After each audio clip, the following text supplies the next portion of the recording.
Ten জাত অর্থাৎ 10 জাতের ধান এখানে রোপণ করা হয়েছে আগাম। এরপরে এখানে সরিষা দেওয়া হবে।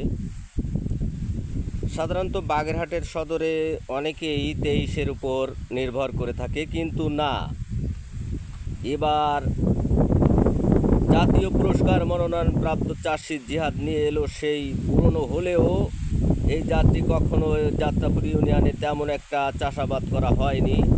এই জাত উচ্চতা প্রায় 3 ফুট